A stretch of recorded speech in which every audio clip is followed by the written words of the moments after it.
I never imagined the moment I'd see another man sitting at my kitchen table, my chair, pouring orange juice for my son. But I saw it. Saturday morning. Sunlight spilling through the window like everything was normal.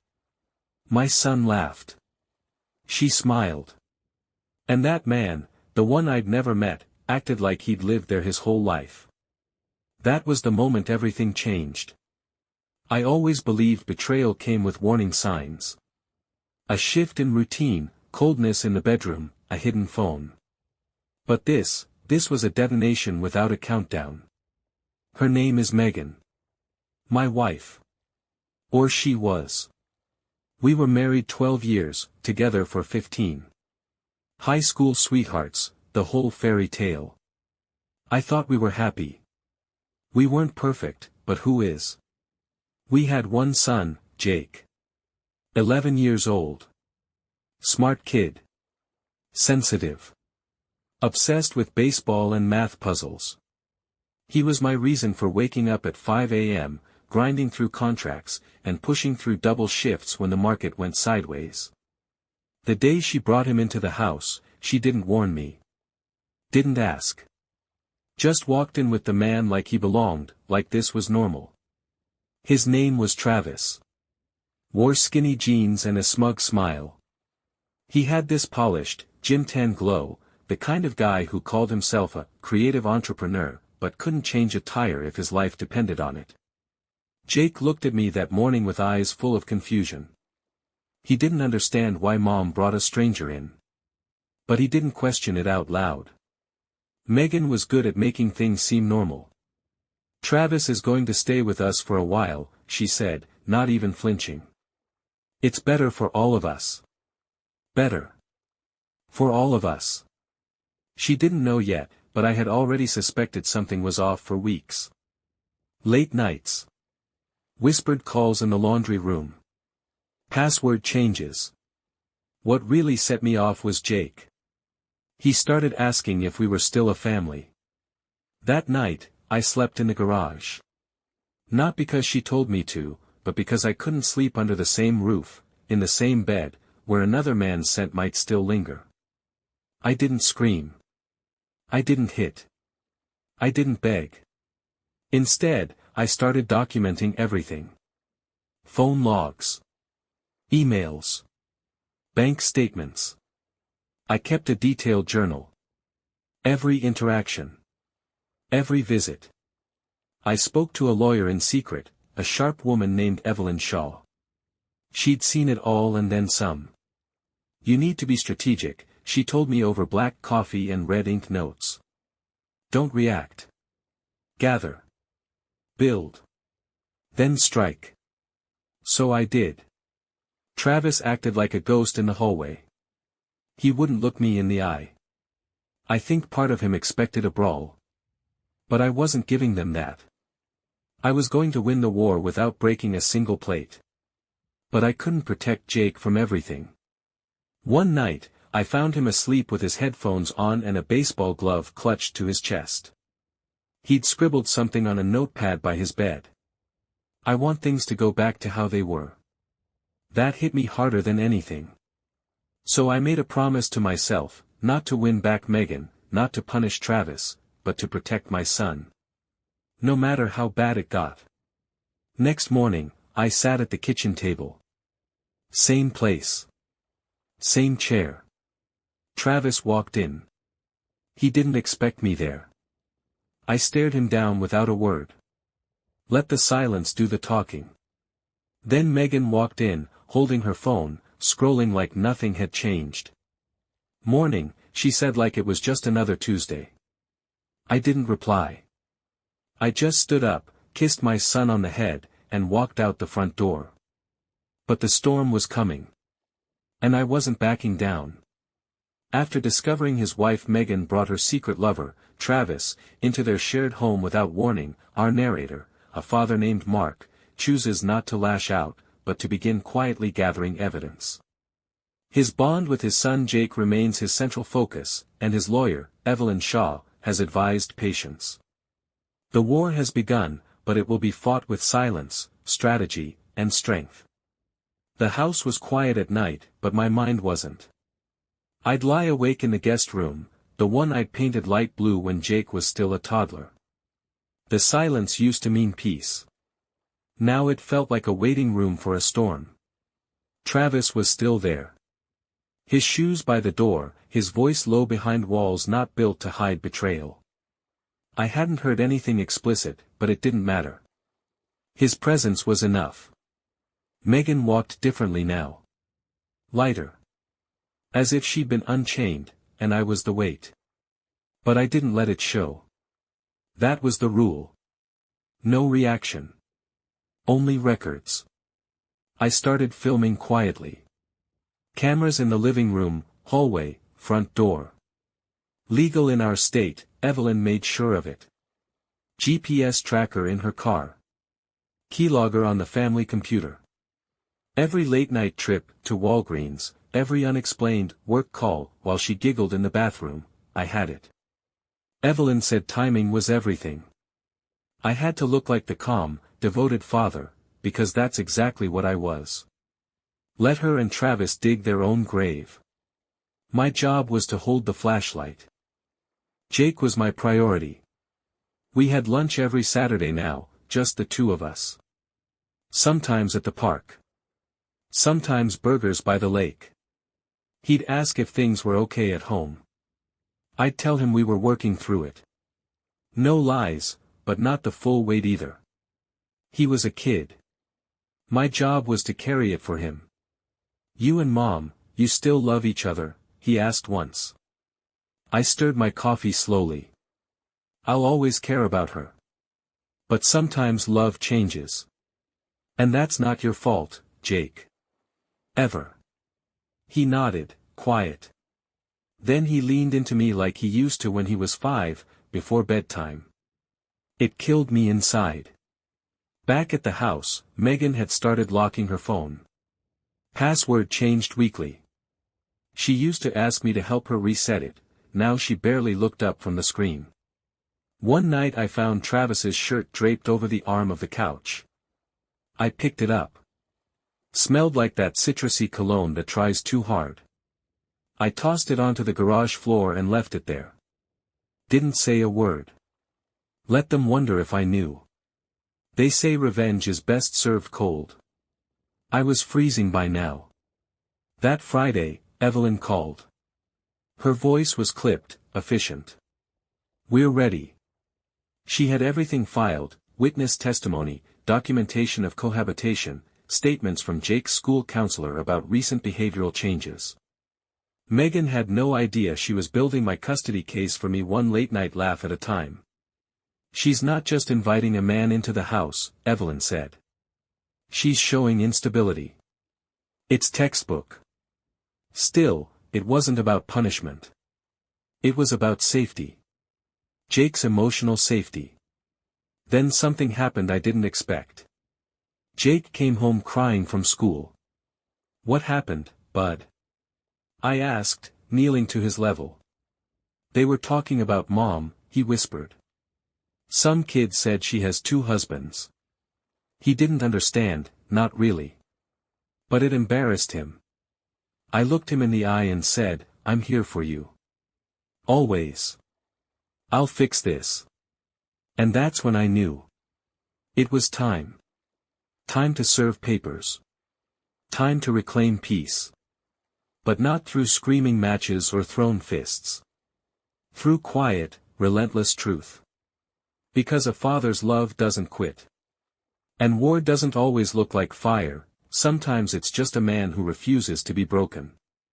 I've always believed there's a particular weight to manhood that has nothing to do with muscle. It's the ability to hold the line when your world's on fire. To protect without shouting. To strike only when it matters most. The morning the divorce papers were served, it was raining. A steady, gray kind of downpour that didn't scream chaos, just a quiet warning that something was shifting. Megan was in the kitchen, barefoot, flipping through her phone like usual. Travis wasn't around, but his half-drunk energy drink sat on the counter next to her coffee mug. I walked in, poured my own cup, said nothing. She looked up briefly. Morning. Morning, I replied, calmly. Nothing in my voice gave away what was coming. The knock came 30 minutes later, sharp, businesslike. Jake was already at school. Good. She opened the door. Mrs. Whitmore, the man asked. She nodded. You've been served.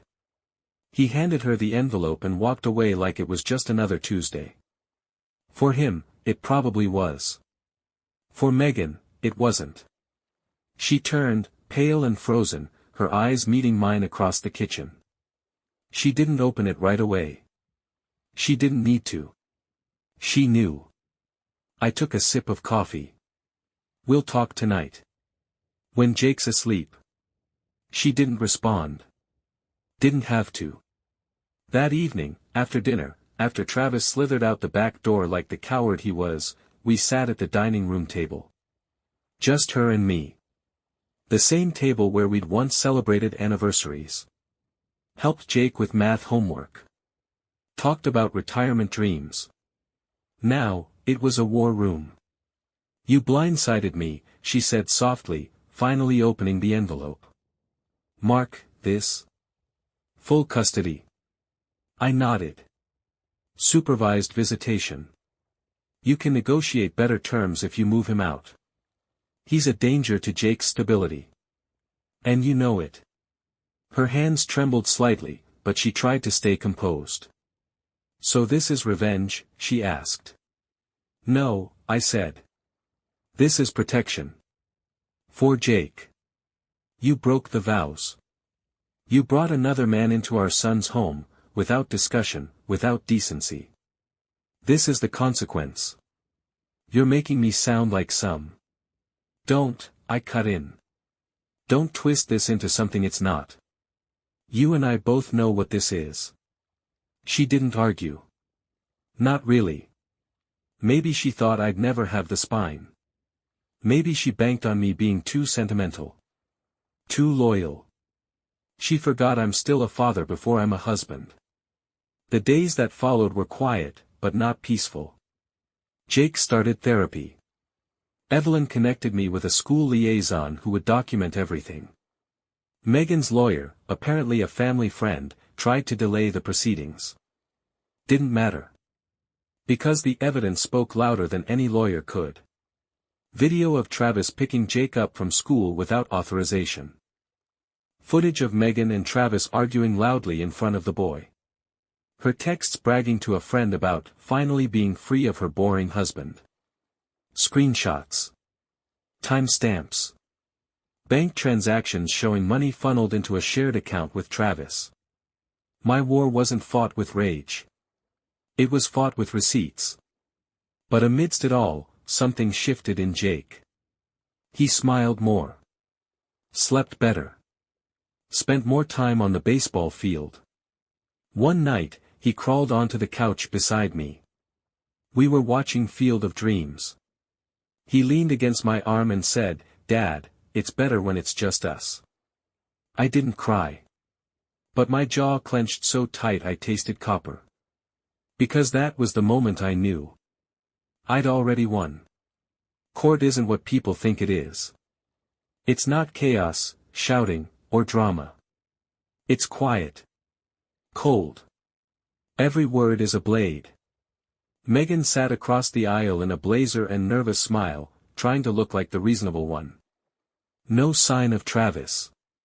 He didn't have the guts. Evelyn, my attorney, was calm as ever. Ice in her veins. She'd prepped me for weeks. We had everything lined up, bank statements, school reports, videos from the house. Most of all, Jake's voice, from counseling sessions, describing how a stranger moved in and Mom never asked. Megan's lawyer opened with a performance.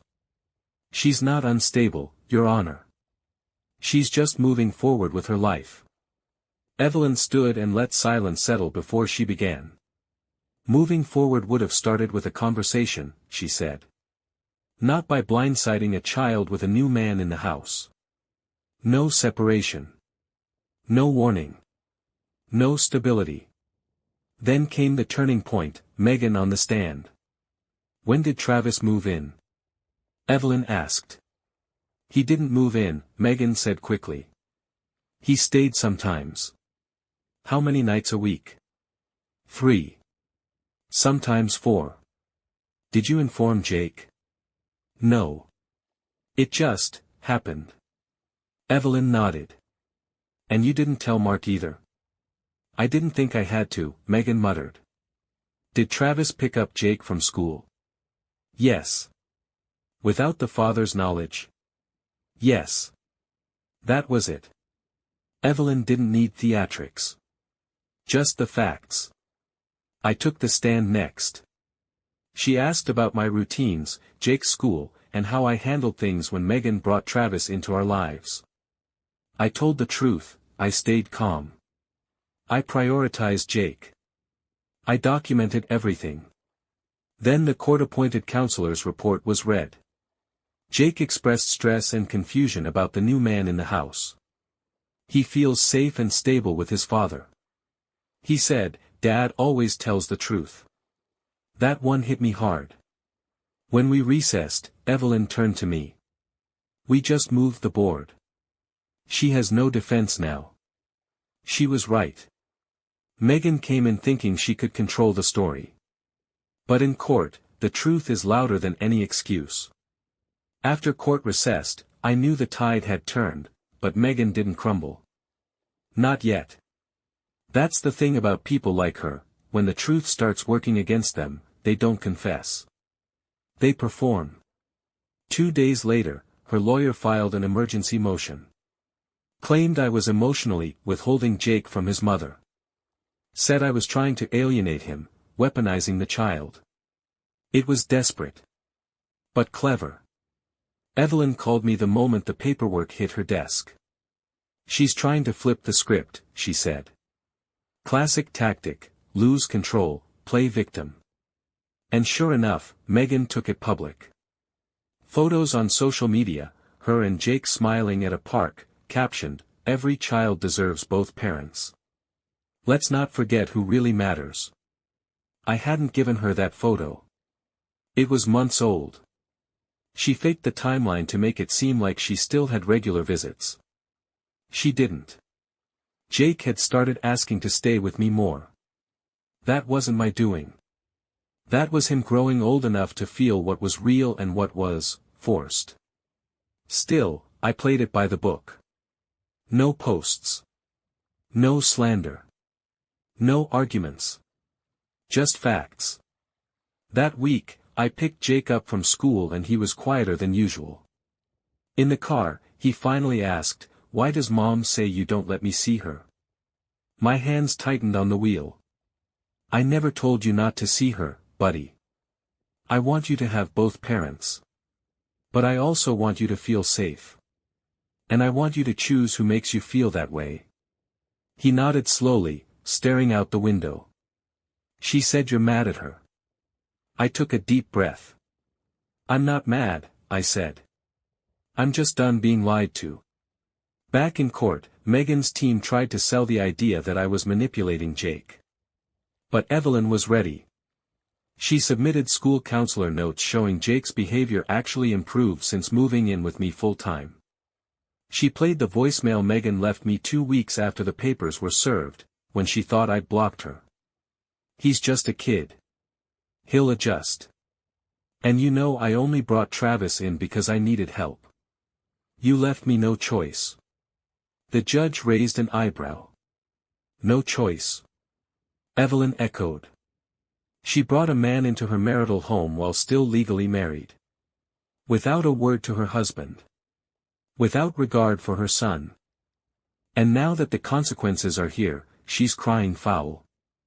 Megan sat stiff in her chair, jaw clenched, trying to keep up the performance. But the mask had cracked. The judge didn't make a final ruling that day, he'd seen enough to need time.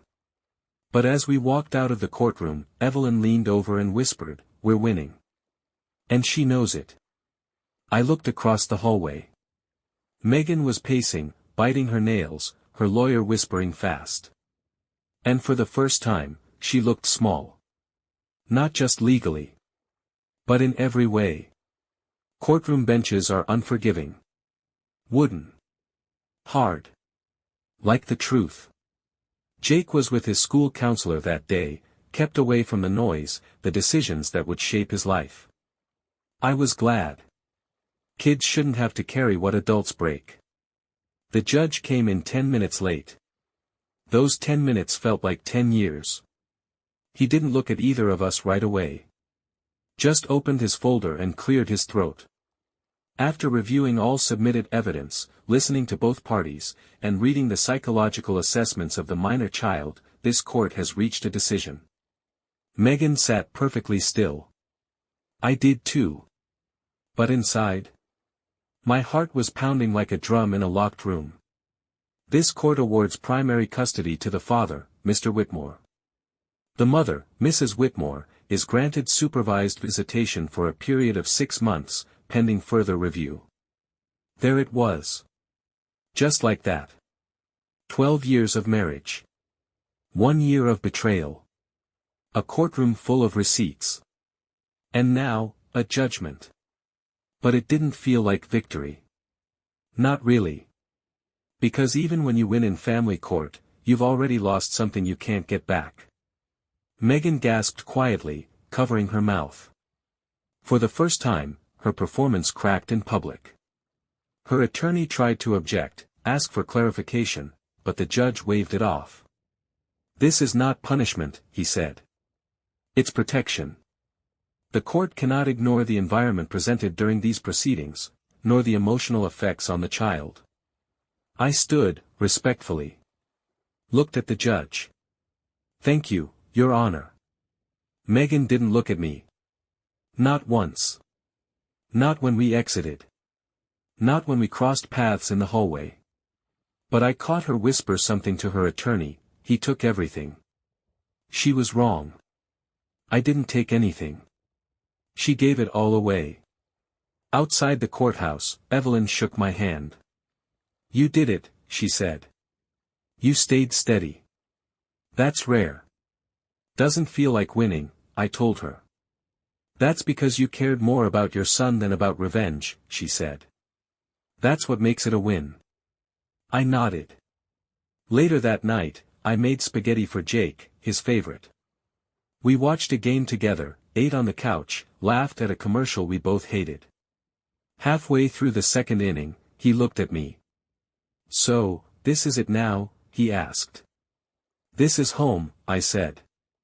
For as long as you want it to be. He leaned against my arm again, like he had that day in the park. And just like that, all the noise, the lies, the fights, the courtroom drama, faded into the background. I didn't need a gavel or a courtroom to tell me what mattered. My son was safe. And I was free.